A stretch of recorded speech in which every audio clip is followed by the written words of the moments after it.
welcome to the Relearn Game Changers podcast wrap-up for Thursday, the 12th of November with your host, Phil. And Adriano.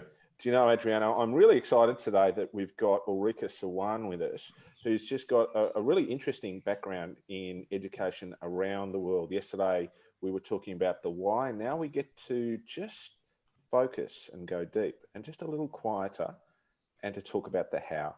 I'm really excited to do this. Let's go. Well, I'm really excited to be here as well, Phil. And yesterday was another glorious day at the festival of so many individuals challenging our thinking.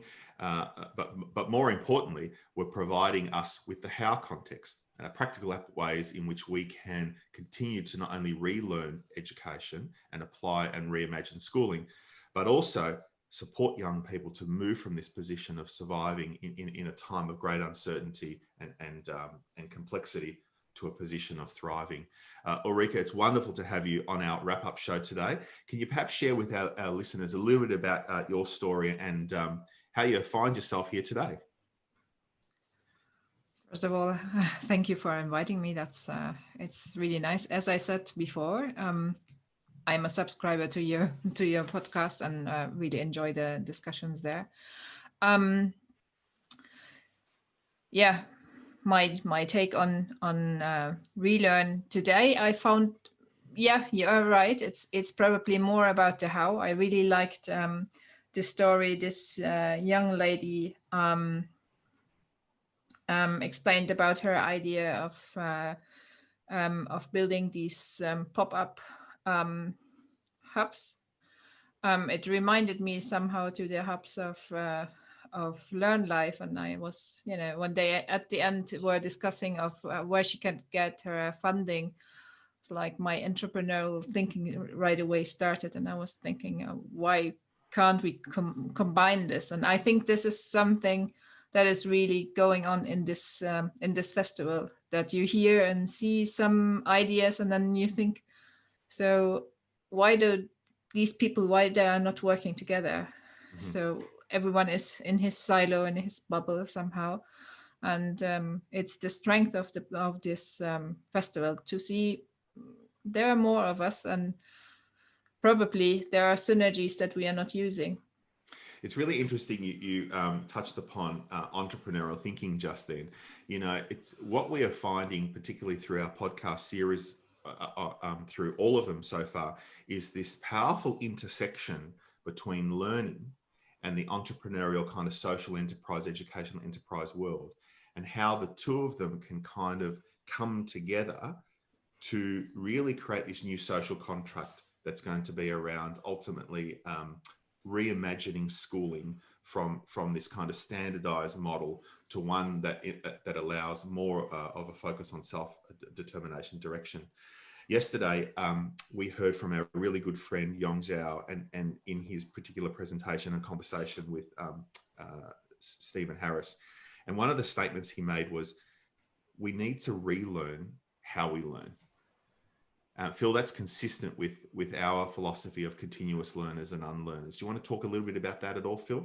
Yeah, look, I think one of the special dispositions that we need to have now to thrive in our world of education and our world more generally, and I think it's a little different to the way it might have been when we were at school ourselves, is that we need to almost look forward to shedding, to getting rid of stuff we no longer need, and to welcome and adopt new ways of thinking, new ways of doing things.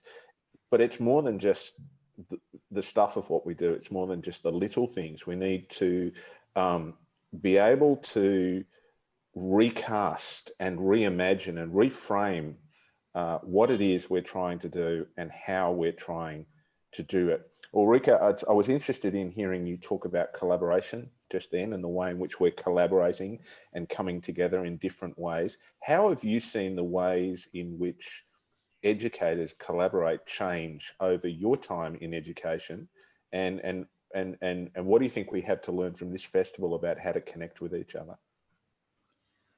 Well, I would like to go a little bit back to another point that you said. It's about reframing and relearning in this context, but it's, you know, it's taking the education and the learning really out of the school. So starting to think learning outside of school. I think this is the major point that we really have to do. So if people are talking now about curriculum, and it's been in several sessions, again and again the question came up, do we need a curriculum?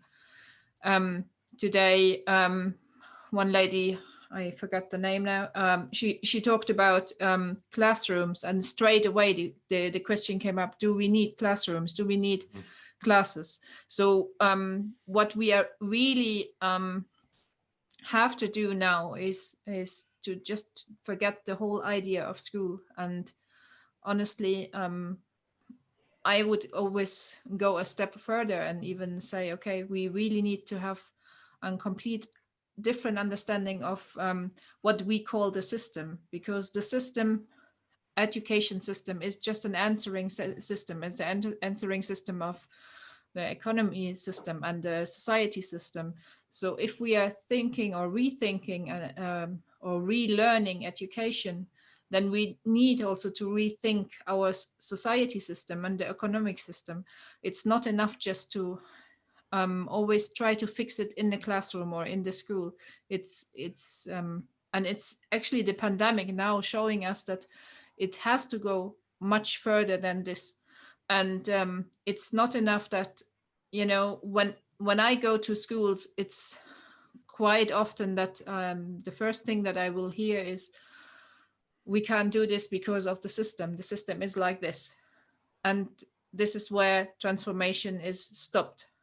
And that's why I think what really is the work that we have to do now, and the homework, if you want, is to rethink the entire system and really give an alternative, a counter offer, how I call it, to really make sure that we are not nagging all the time on saying this is the system and we can't do anything, and, you know, taking all the energy out of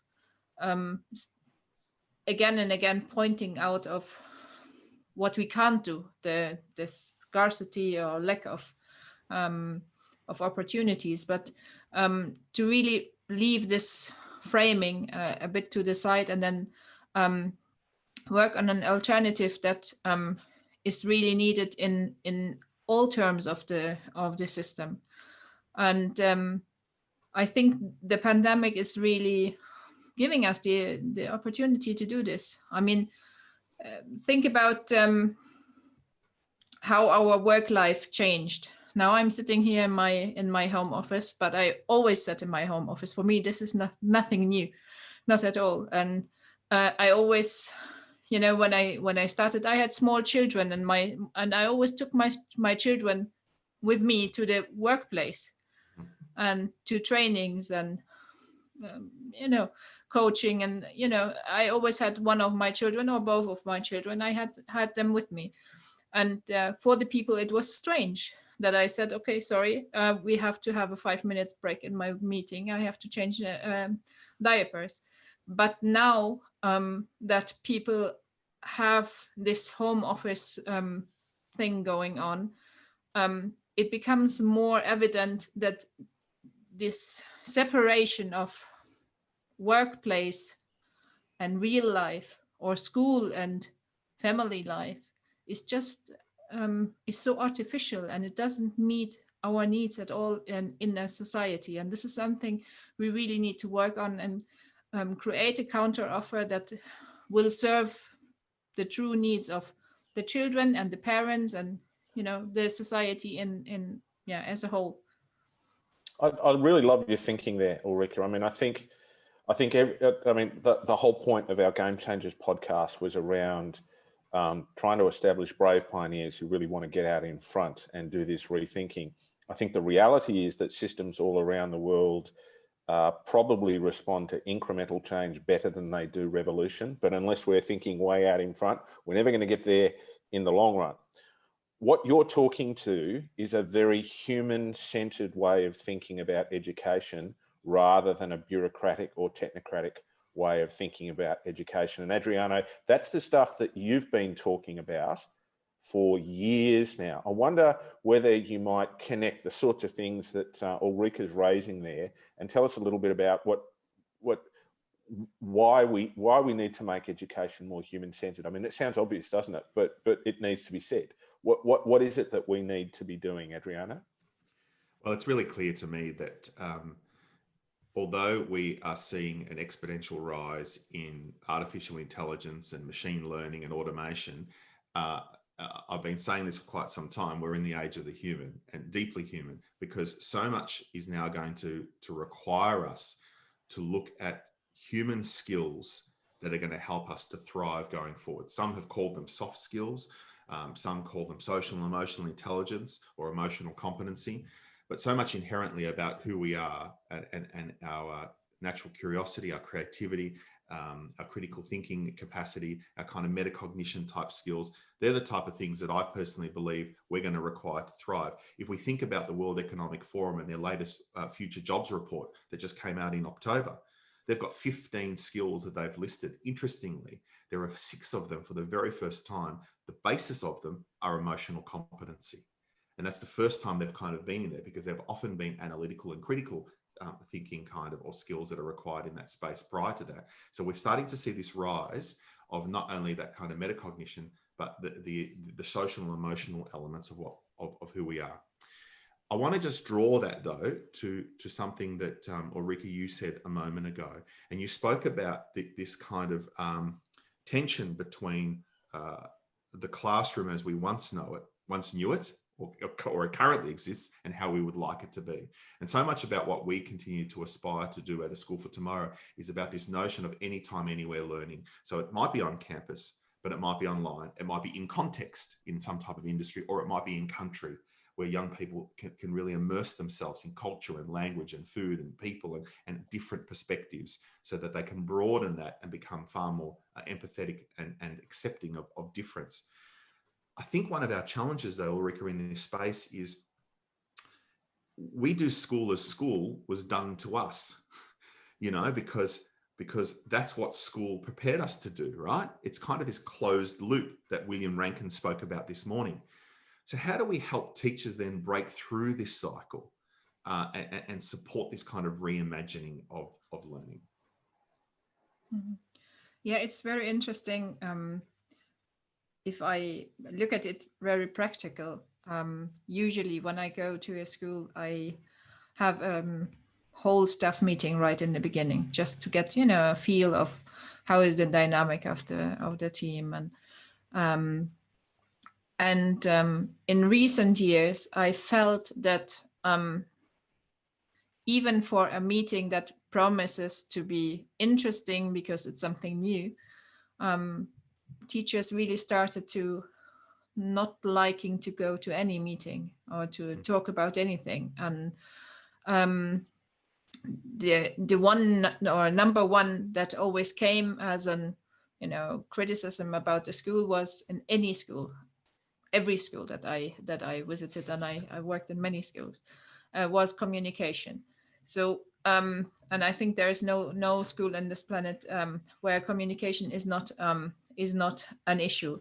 So why I'm saying this is because communication in the way that meets the needs of the people in the organization is a skill that is connected with the understanding of emotions, that what you said just now.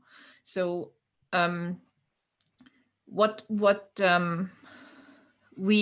we have 2 things there.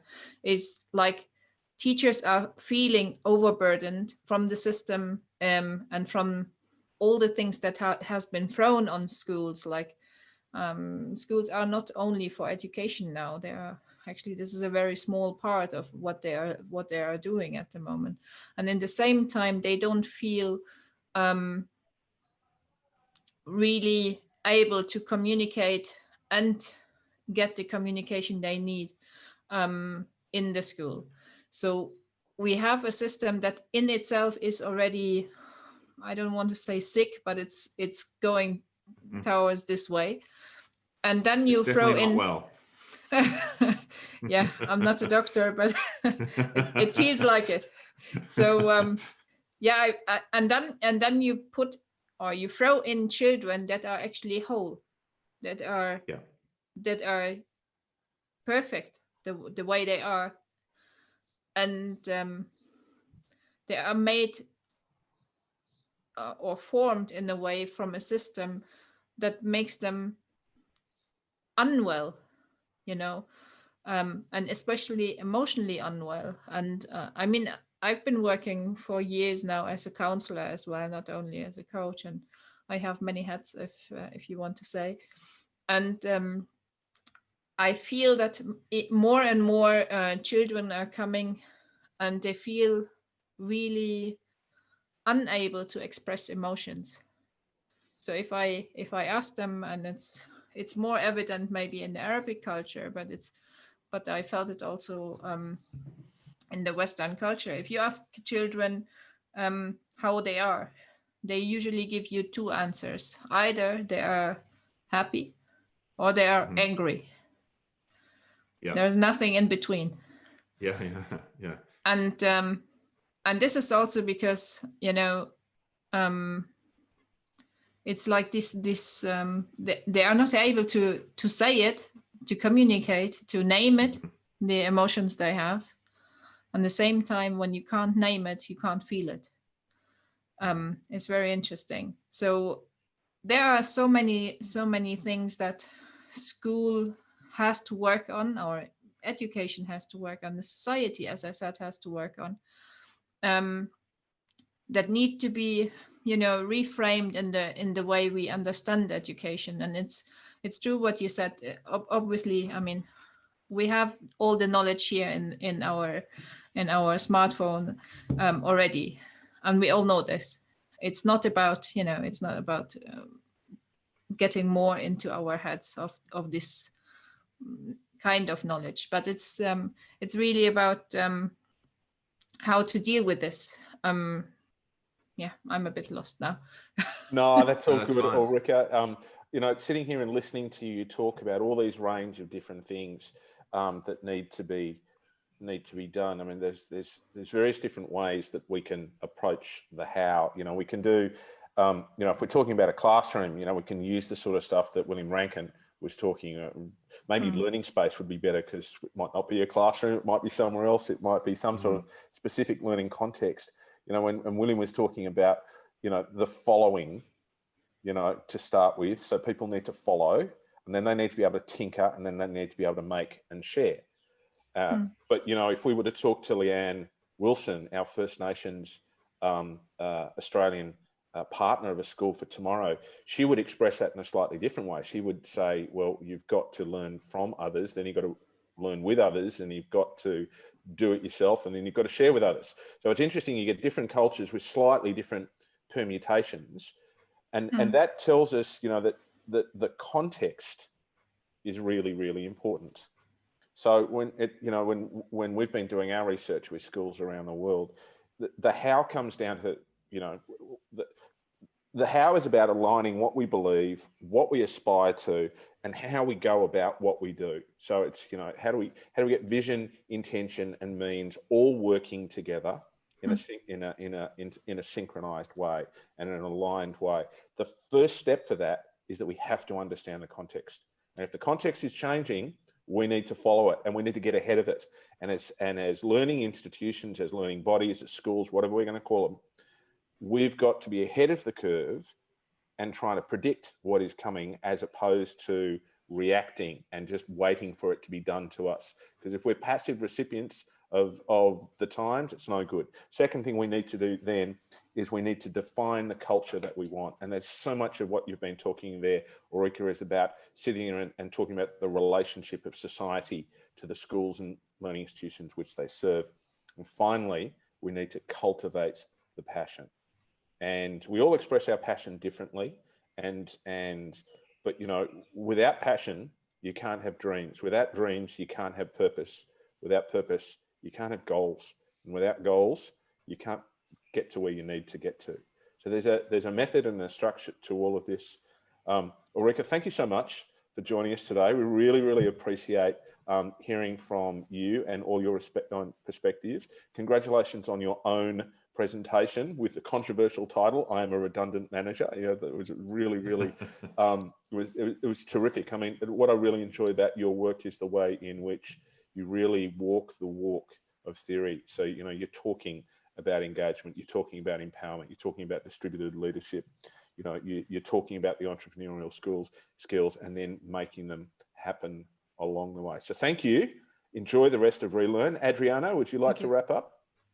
No, I just want to say thank you very much for being on our wrap-up show, and for all those listeners out there, continue to enjoy this dynamic festival, and we know that we're very much enjoying it. And I think we do have another kind of Second Serve podcast coming out in the next day or so look out for that as well. Thank you. All right. Thank you very much. The Game Changers podcast is produced by Oliver Cummins for Orbital Productions. It's powered by schoolfortomorrow.com and circle.education. It's available on Apple Podcasts, on SoundCloud, on Spotify and on Google. If you like what you hear, tell your friends, subscribe, you know what to do. Let's go.